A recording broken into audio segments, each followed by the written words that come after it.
And so am I. Right now we're going to go off to an interview with JDL with Mr. Molina. Hi, I'm Jacob DeLong with Inside NHS. I'm here with Mr. Molina for another interview.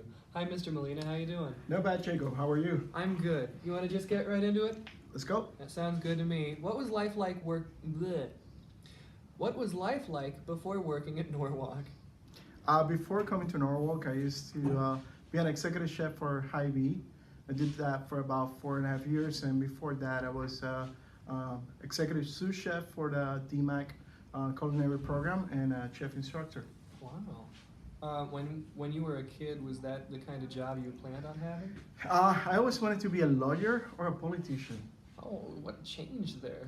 I don't know. I guess, my love for food, I guess.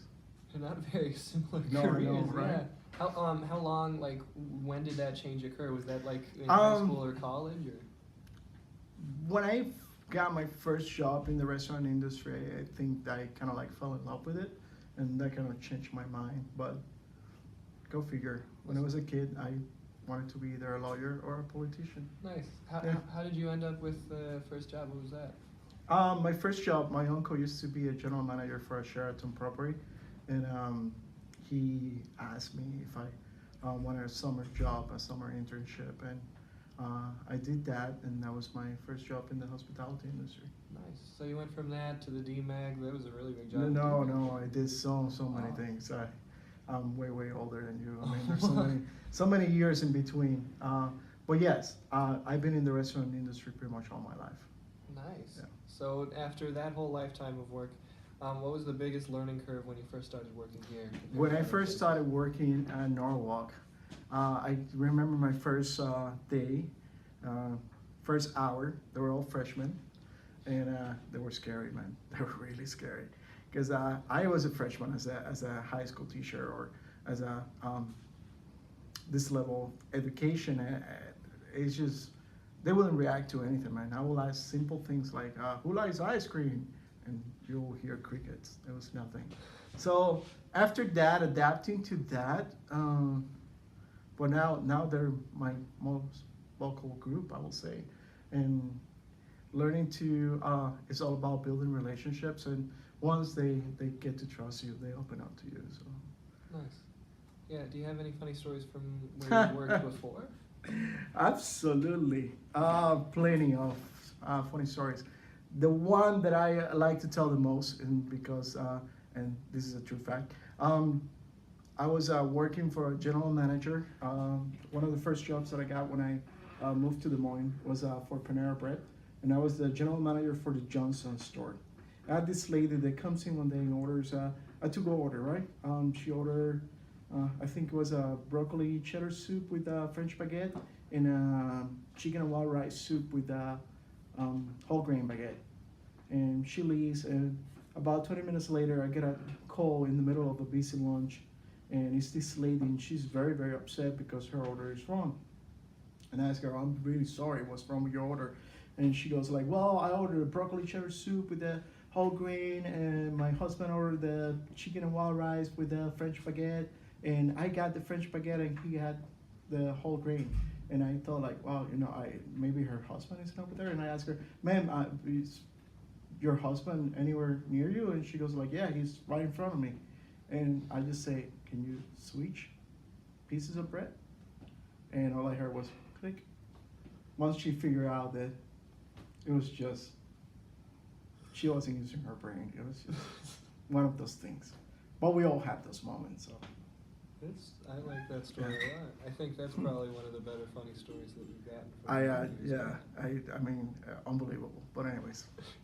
Well, you were talking about building the relationships with the kids. How do you think you've shaped your image as an educator so far with your students? I think one of the things that I want my students to know is that I'm real. I was once your age, I probably make the same mistakes that you made, or the same I won't say mistakes, I'll probably make the same bad decisions that you made at one point in my life. And I try to tell my students that, hey, I'm here for you, I'm open, and that is it. I try to be as honest as I can and as open as I can. That's really great, yeah. What are your plans on how you'll spend retirement? Retirement, barbecuing in Texas, man. Texas? Is Yeah. there any So if you guys particular- anywhere around there, just come barbecue in my backyard. Austin, north of Austin, Texas. I think that's when I'm gonna end up. I like that area. Kind of reminds me of back home. Has the same kind of demographics and topographics. So Yeah. What's your favorite part of the field you're in as far as cooking? Cooking for family and friends. It doesn't matter. Even when I was working with Hy-B, where I was cooking all the time, I can still go home and cook for my family and friends because for me, that's my outlet. That's the way I show people that I care. Is If there I- like a particular dish that? No, I'm very versatile when it comes to food. If I see something I like, I can pretty much figure out a way to make it. Nice. Yeah. Who's your favorite student so far? I don't have a favorite. I have a favorite type of student though. Who's your favorite type? My favorite type is a student that comes into my classroom and is really excited about learning and understand that I have an accent and don't nods and gets it. Yeah. I like that type of student. And my least favorite will be the student that come here just thinking that this is an ECA and there's going to be food involved. Why not? Because especially if they decide they're going to be wasting their time, my time, and their peers. So I don't like that type of student. Is there any names you could give? No, Oh, I- okay. I don't get personal. I'm seeing I love you all. a cameraman right in Hey, front of you. the guy behind the camera is top notch. Oh, I thought he was thinking he was one of the bad ones. That's No, what I he's would've not. guessed. He's Oh, not on that. He's not on that list. Nice. He's always excited to learn about food. So Well, you talked about, your favorite part was the cooking for family and friends. Mhm. What's your life outside of school like? I think that, to be honest with you, I like to spend time with family, and I like to spend time with my wife. I like to spend time with friends. I like to golf. I've been golfing all my life badly.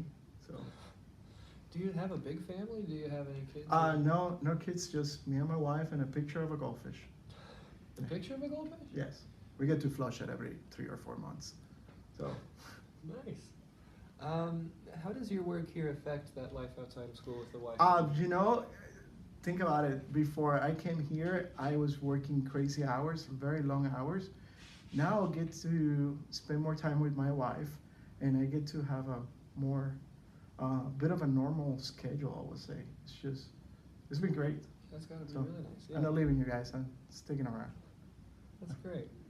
Now, that's the end of the regular questions. All right. We have a little thing called the lightning round after that. Ooh, let's where go we just for kind it. of go for some questions, some fast-paced, never before seen. First one, what's the most illegal thing you've ever done? Run a red light. Oh, That was a big ticket. Yeah, but I didn't do it on purpose. oh wow. I think my dad did that because he Yeah. forgot what red lights meant one time. And I was freaking out because there was a trooper right behind me, and I was it was scary. That sounds really scary. You're a culinary person. Would you ever eat dog meat? If I'm hungry, yes. Depends. If I'm in China, I guess, or I don't know. There's some countries where they actually eat it, but Yeah. I had horse when I was in France, so Oh, nice. How was that? it's kind of tough though, but I it wasn't bad. Yeah, I Yeah. can see that. What's your favorite type of pattern? Dots, stripes, paisley, houndstooth. Stripes? You like stripes? Yep. Nice. I have a Rorschach card here. So I'll show this to the camera after, but if you could just say the first thing that comes to mind when you Pancakes. see that. Pancakes?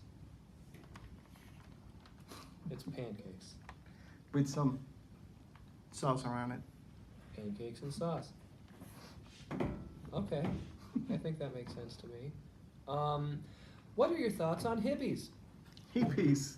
I think they had fun during the 60s. Now, I don't know. How would you escape prison? I will probably cook my way out of it. You would cook your way out? Can Yeah. you give any explanation I behind don't know. that? I think everybody has to eat, and there's going to be a hungry guard that is going to help me escape because I made some good pancakes. Nice. Pancakes have been a theme so far in the lightning round. Yep. Next question. This one's a bit of a doozy. Are you happy with the results of the 1880 presidential election leading to James Garfield's presidency? James Garfield. Yes. I don't think I was around when James Garfield got elected, but Oh, you said you were a little older than I thought, so I wasn't sure. But anyway, I'll move on to another. Do you think Garfield is too hard on Odie? I don't know who Odie is, but I hope Garfield was really hard on Odie. Well, you hope he was? Well, yeah. Okay. Was he? He kicked him off the table a bunch. Yeah. Yeah. What's your favorite food? My favorite food, I don't have a favorite per se.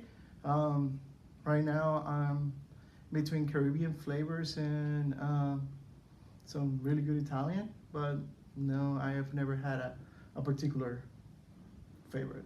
Oh, that makes sense. If you were one of the children to get lost in Willy Wonka's chocolate factory, how would you want to perish? Drowning in that chocolate lake. That makes sense. Yes, absolutely. That is the end of the lightning round as well. So, how much time was that? 11 minutes. That was good. That went really well. Good. Thank you for Well, coming thank on you. the show. Hey, Yeah. My pleasure. It was Thank really you. nice getting It to know was you. very, very nice meeting you, Jacob. Yeah, thank you. I'm Jacob DeLong. This is Inside NHS. Watch next time when I cry. Once again, thank you to JDL, Mr. Molina, for that insightful and amazing interview. And make sure you tune in next week for another episode of Inside NHS and North News.